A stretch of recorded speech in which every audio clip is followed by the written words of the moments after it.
Hola, soy Cruzcaya Liz, CNN México.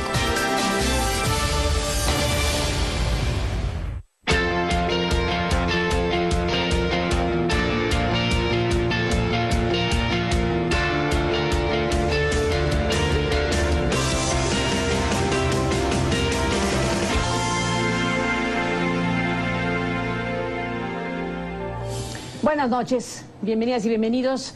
De luto, el mundo de las letras, el mundo de la cultura, el mundo de la intelectualidad. Murieron prácticamente de manera simultánea dos grandes escritores. Günter Grass, el Premio Nobel de Literatura y autor, entre otras muchas obras, de El tambor de Ojalata, falleció a los 87 años de edad. Y bueno, pues este lunes se da esta triste noticia para el mundo y la literatura.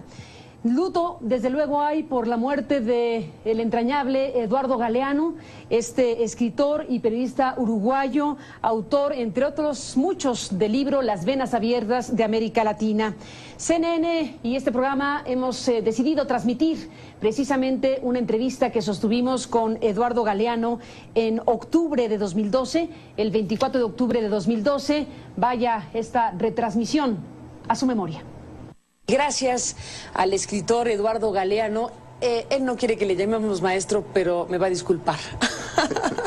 El maestro Eduardo Galeano, este queridísimo escritor que está de regreso a México. Bienvenido, Eduardo, ¿cómo estás? Gracias, Carmen. Gracias por estar aquí. Bueno, has estado en las últimas horas, bueno, pues muy reconocido, como siempre que vienes aquí, particularmente con este reconocimiento que te otorgaron en las últimas horas de la Fundación Amalia Solórzano y Lázaro Cárdenas, con Cuauhtémoc Cárdenas, pues como el encargado de llevar a cabo estas tareas junto con Marta Lamas.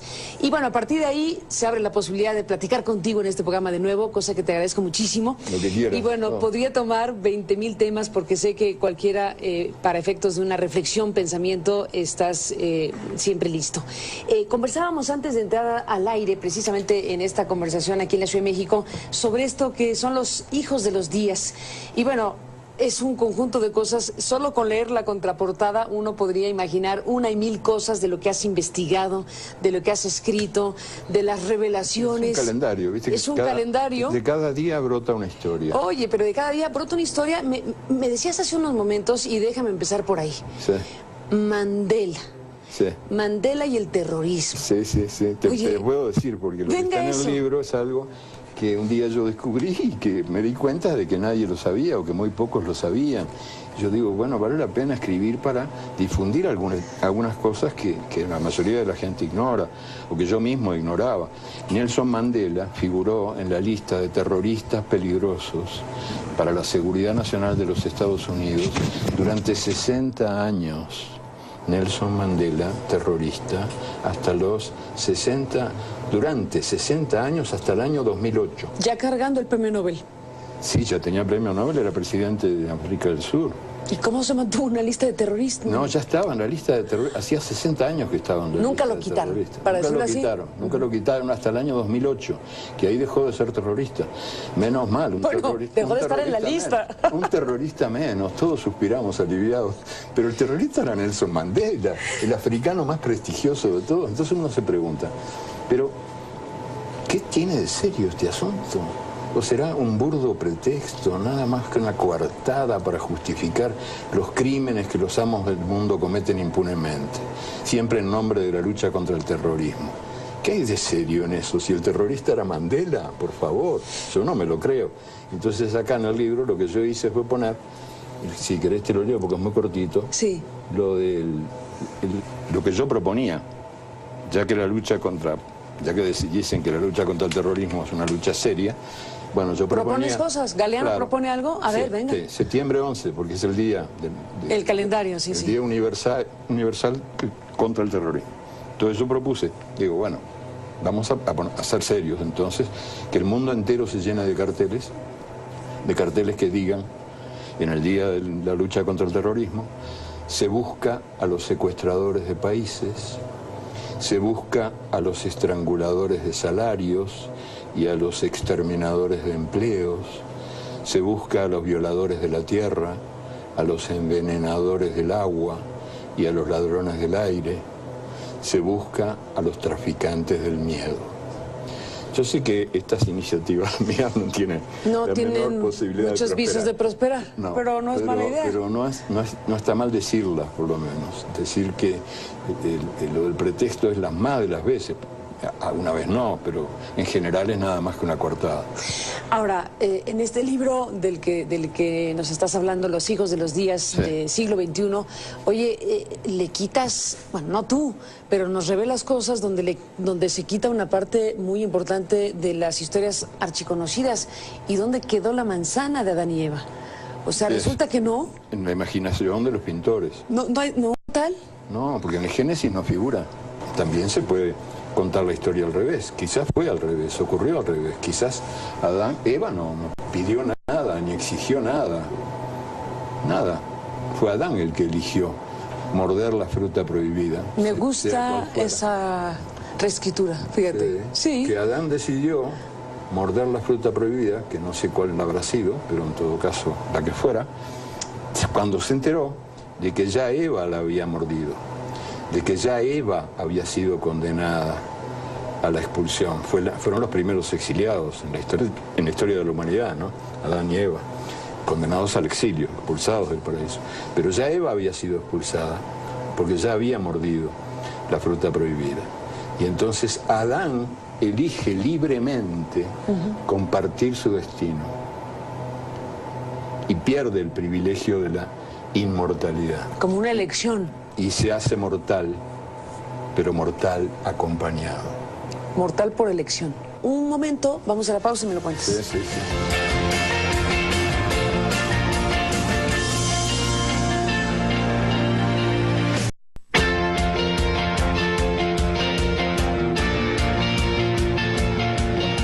Está interesante, por lo menos la marihuana. Eduardo, regresamos al aire en esta conversación y bueno, déjame retomo el hilo de este punto que nos abre también esta posibilidad de reflexión tuya sobre la guerra a favor de las drogas y la guerra contra las drogas. Sí. Y aludir a Nixon y todas las derivaciones históricas del prohibicionismo. Sí, y antes a la guerra a favor de las drogas, porque el opio fue impuesto en China por el Imperio Británico. Entonces, junto con el opio, sus derivados, la heroína sobre todo. En una guerra que duró más de 30 años, en realidad 2 guerras continuas, murieron miles y miles y miles de chinos porque el gobierno chino se negaba a aceptar el ingreso de las drogas. Y las drogas eran una producción hindú de la India muy importante en manos del Imperio Británico y un gran negocio. Y entonces el Imperio Británico no podía permitir la insolencia de que los chinos se negaran a la libertad de comercio, que ya nació sucia. La palabra, la expresión libertad de comercio. Cuídate cuando te la diga, cuando alguien te hable de libertad de comercio. ¿Por qué? Libertad de comercio fue la expresión que se usó para introducir las drogas prohibidas que convirtieron a los chinos en una piltrafa humana. Los japoneses entraron ahí después como perico por su casa y costó muchísimo que China pudiera restablecerse como país por el daño enorme que las drogas le hicieron, ¿no? Entonces, cuando te hablen de libertad de comercio, puede ser un tráfico de venenos también. Y cuando hablemos de cómo una determinación, una definición como la de Nixon, que ahora recuerdas, bueno, que pones aquí, que es el gran eje del prohibicionismo que ha establecido una serie de políticas, de decisiones, de planteamientos, que en el caso mexicano, bueno, han arrojado decenas de miles de muertos y una cosa que, bueno, estamos trayendo a cuestas muy fuerte. Cuanto más la prohíben, más se multiplica. Y esto no vale solo para las drogas, vale para todo. ¿Y qué hacemos? Bueno, si tú quieres que algo se difunda, prohíbelo. Es la mejor publicidad. Por eso me parecen estúpidas algunas decisiones que toman algunos gobiernos, incluso progresistas, en el mundo, prohibiendo cosas, porque al prohibirlas les dan prestigio. La prohibición siempre otorga prestigio al producto que se prohíbe.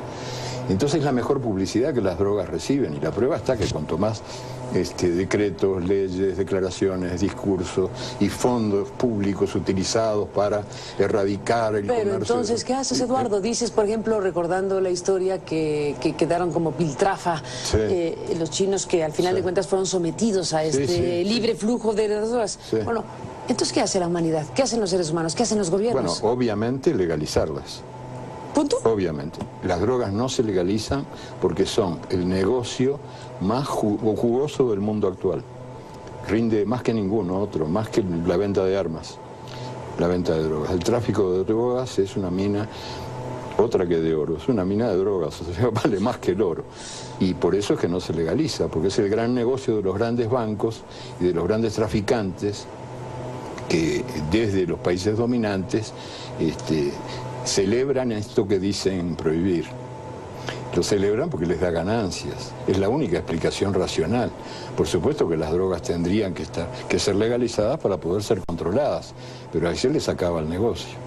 En América Latina, bueno, hemos leído y visto declaraciones de gobernantes en Uruguay, por ejemplo, sí, ¿no? En Uruguay, ahí contigo, bueno, Ahora están legalizando la marihuana. ¿Ahí qué está pasando en Uruguay?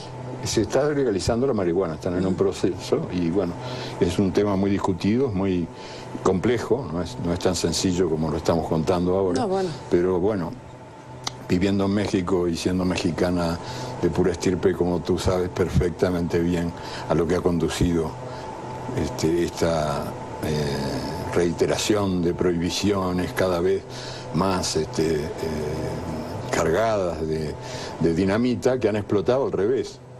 En lugar de castigar a los culpables, han castigado a los inocentes, esos miles y miles de muertos que está dejando la falsa guerra contra las drogas, que no es una guerra contra las drogas, es una guerra contra los drogadictos, que empieza por creer que el drogadicto es un delincuente y no un enfermo. El drogadicto es un enfermo. Pero mira tú que el tema de las drogas desde luego no es único y que ya hablar de crimen organizado involucra drogas, tráfico de personas, extorsiones, secuestros, un conjunto de cosas. En todo ese mapa de delitos cruzados, en donde el narcotráfico también están fenómenos, por ejemplo, como los que están asociados a la migración. Y lo digo por lo siguiente, porque estamos en estos días viendo pasar por territorio mexicano una caravana de madres centroamericanas que vuelven a venir a México en búsqueda de los desaparecidos. Y ahí es donde se cruzan cosas que tienen que ver con el crimen organizado, que no solo se dedica al narcotráfico, sino también a la extorsión de migrantes, sino también a los demás delitos, y que en el camino van generando fenómenos que en otros contextos sucedían, pero que ahora aparecen también aquí como los desaparecidos, como el fenómeno de los desaparecidos o aquellas personas que vienen y se las traga la tierra. Esto también está aquí como un tema, ¿no? Sí, esto también aquí está como un asunto que de otras maneras, claro, de una y mil maneras nos lleva a territorios de reflexión. Claro, a otras zonas también, a otras ¿no? zonas. Pero claro que sí, que mira, el mundo de hoy es un mundo, lo digo avergonzado de pertenecer a ese mundo, pero es un mundo que desprecia la vida humana. El modelo de la perfección a la que aspiran muchos de los jóvenes latinoamericanos es el modelo de la violencia, porque la violencia es la lucrativa, no solo en el plano de las drogas. El país democrático, modelo, que es Estados Unidos, destina la mitad de su presupuesto a gastos militares, que es el nombre artístico de los gastos criminales. O sea, el mundo está organizado para la guerra, para el exterminio del prójimo. La condición humana es la única que se dedica a exterminar al prójimo con tanto fervor. Entonces se ofrece ese modelo a los jóvenes, sobre todo a los jóvenes pobres.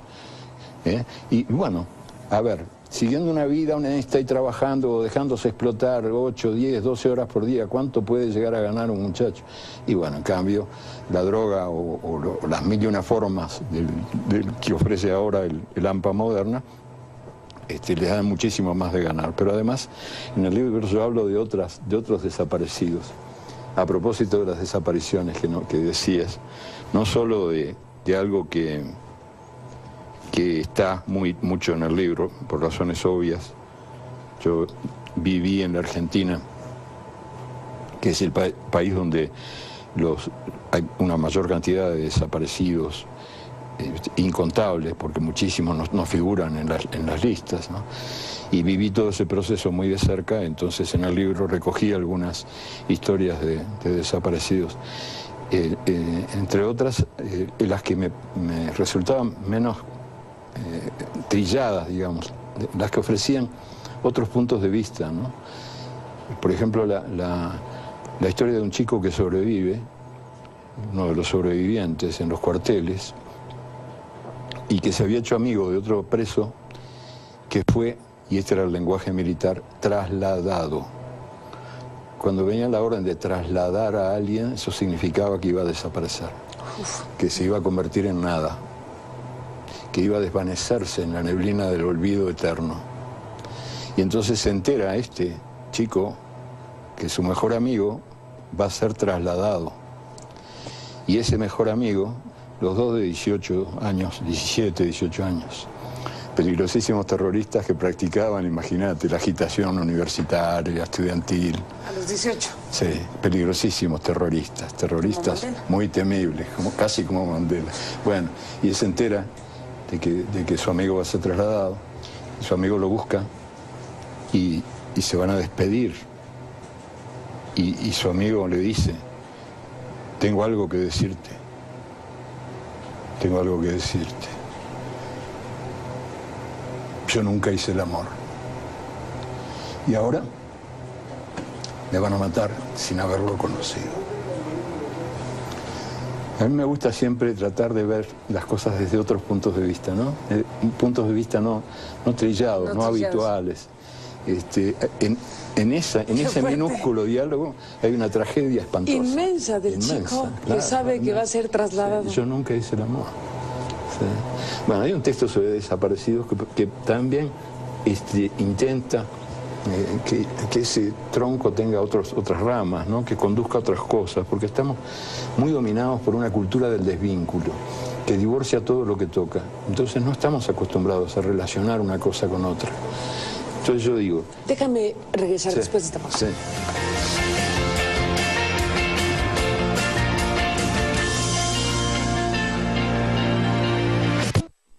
Estamos en la parte final del programa. Regresamos con Eduardo Galeano. Volvemos a ver.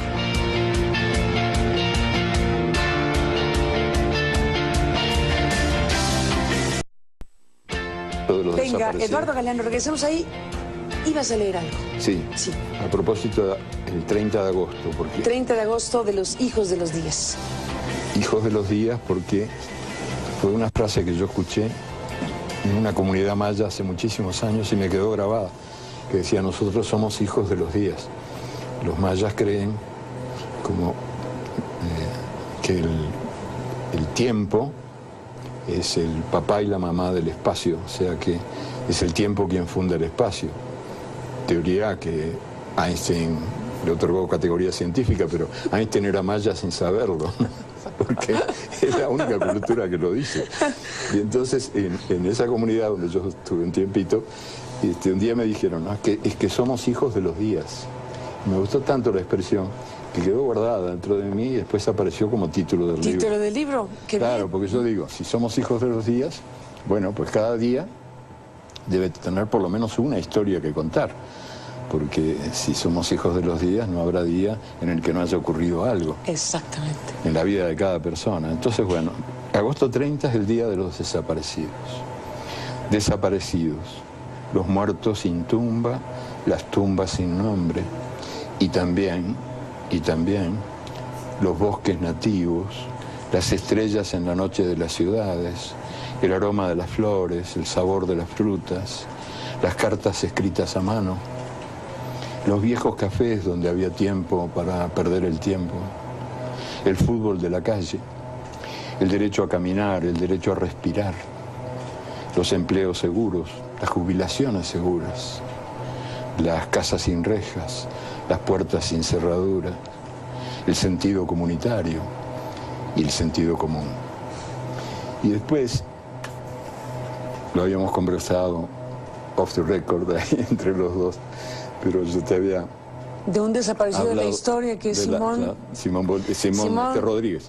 Simón Rodríguez es uno de los muchos desaparecidos en la historia latinoamericana oficial.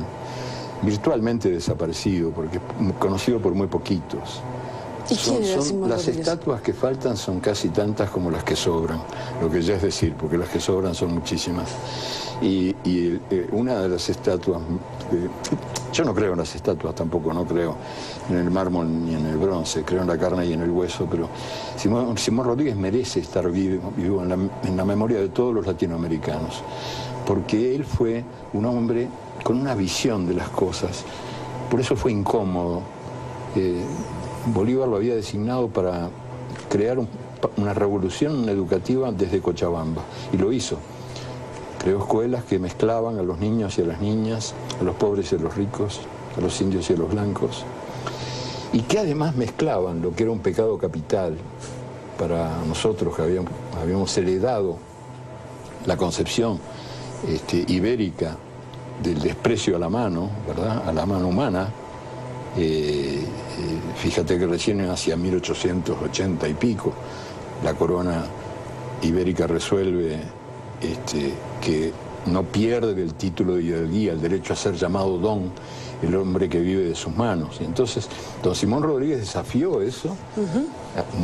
Habían pasado unos pocos años al fin y al cabo, y al revés, él integró la enseñanza intelectual y la manual, y dijo: no, una enseñanza integral no es no solo la que enseña a sumar y restar y a escribir, es también la que enseña oficios, albañilería, carpintería, todos los oficios que te puedas imaginar, y que habían sido malditos en tiempos coloniales, porque los que no pagaban impuestos eran los parásitos, ¿no?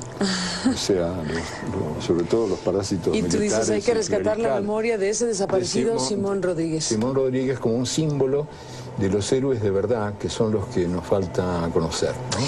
Porque fíjate tú, él no solo integra la enseñanza intelectual con la manual, y a los niños con las niñas, en una época en que todo eso era pecado, sino que además paga las consecuencias. O sea, lo echan de Cochabamba, lo echan Mariscal Sucre, todo hay que decirlo.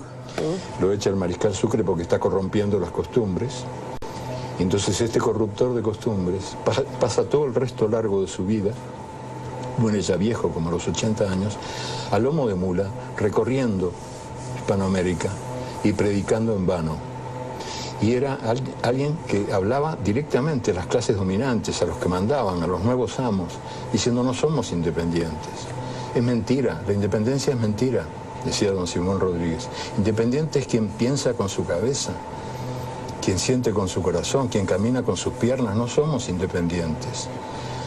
¿Hasta cuándo van a seguir copiando ustedes, los que mandan?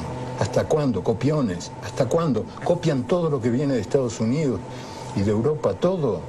¿Por qué no les copian lo más importante, que es la originalidad? Don Simón les decía esas cosas, estas brutalidades, de tanta actualidad, allá por 1830 y pico, ¿entendés? 1840, cuando muere, ya en el 50 y algo, él alcanza a escribir una frase terrible, terrible, porque muere solito, solo. La frase dice,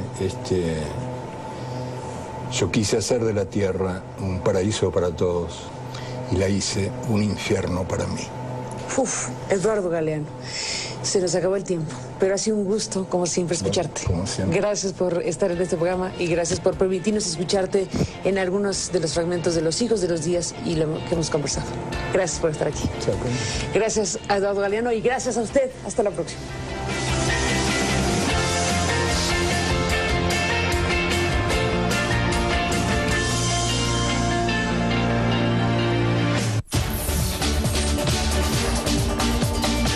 Hola, soy Rey Rodríguez, CNN México. Literatura. Luto, desde luego, hay por la muerte del entrañable Eduardo Galeano, este escritor y periodista uruguayo, autor, entre otros muchos, del libro Las Venas Abiertas de América Latina. CNN y este programa hemos decidido transmitir precisamente una entrevista que sostuvimos con Eduardo Galeano en octubre de 2012, el 24 de octubre de 2012. Vaya esta retransmisión a su memoria. Gracias al escritor Eduardo Galeano. Él no quiere que le llamemos maestro, pero me va a disculpar. El maestro Eduardo Galeano, este queridísimo escritor que está de regreso a México. Bienvenido, Eduardo, ¿cómo estás? Gracias, Carmen. Gracias por estar aquí. Bueno, has estado en las últimas horas, bueno, pues muy reconocido, como siempre que vienes aquí, particularmente con este reconocimiento que te otorgaron en las últimas horas de la Fundación Amalia Solórzano y Lázaro Cárdenas, con Cuauhtémoc Cárdenas, pues como el encargado de llevar a cabo estas tareas junto con Marta Lamas. Y bueno, a partir de ahí se abre la posibilidad de platicar contigo en este programa de nuevo, cosa que te agradezco muchísimo. Lo que quieras. Y bueno, podría tomar 20,000 temas porque sé que cualquiera, para efectos de una reflexión, pensamiento, estás siempre listo. Conversábamos antes de entrar al aire, precisamente en esta conversación aquí en la Ciudad de México, sobre esto que son los hijos de los días. Y bueno, es un conjunto de cosas. Solo con leer la contraportada uno podría imaginar una y mil cosas de lo que has investigado, de lo que has escrito, de las revelaciones. Es un calendario, ¿viste? Es un calendario. De cada día brota una historia. Oye, pero de cada día brota una historia. Me decías hace unos momentos, y déjame empezar por ahí. Sí. Hola, soy Cruzcaya Liz, CNN México.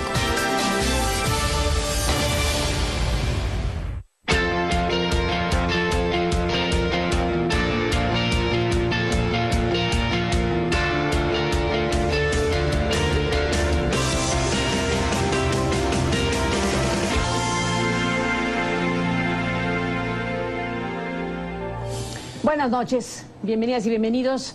De luto, el mundo de las letras, el mundo de la cultura, el mundo de la intelectualidad. Murieron prácticamente de manera simultánea dos grandes escritores. Günter Grass, el Premio Nobel de Literatura y autor, entre otras muchas obras, de El tambor de Ojalata, falleció a los 87 años de edad. Y bueno, pues este lunes se da esta triste noticia para el mundo y la literatura. Dejó de estar en la lista. Un terrorista menos, todos suspiramos aliviados. Pero el terrorista era Nelson Mandela, el africano más prestigioso de todos. Entonces uno se pregunta, pero ¿qué tiene de serio este asunto? ¿O será un burdo pretexto, nada más que una coartada para justificar los crímenes que los amos del mundo cometen impunemente, siempre en nombre de la lucha contra el terrorismo? ¿Qué hay de serio en eso? Si el terrorista era Mandela, por favor, yo no me lo creo.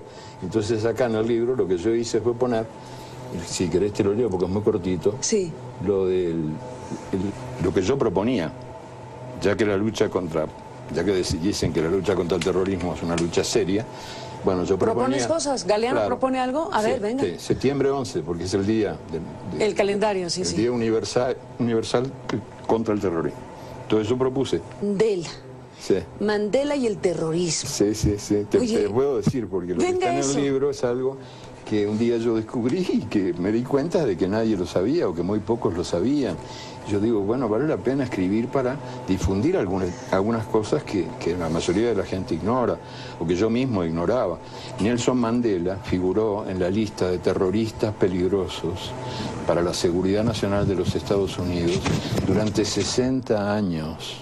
Nelson Mandela, terrorista, hasta los 60, durante 60 años hasta el año 2008. Ya cargando el premio Nobel. Sí, ya tenía premio Nobel, era presidente de América del Sur. ¿Y cómo se mantuvo una lista de terroristas? No, ya estaba en la lista de terroristas, hacía 60 años que estaba en la Nunca lista lo de quitaron, terroristas. para decirlo así. Nunca lo quitaron hasta el año 2008, que ahí dejó de ser terrorista. Menos mal, un terrorista.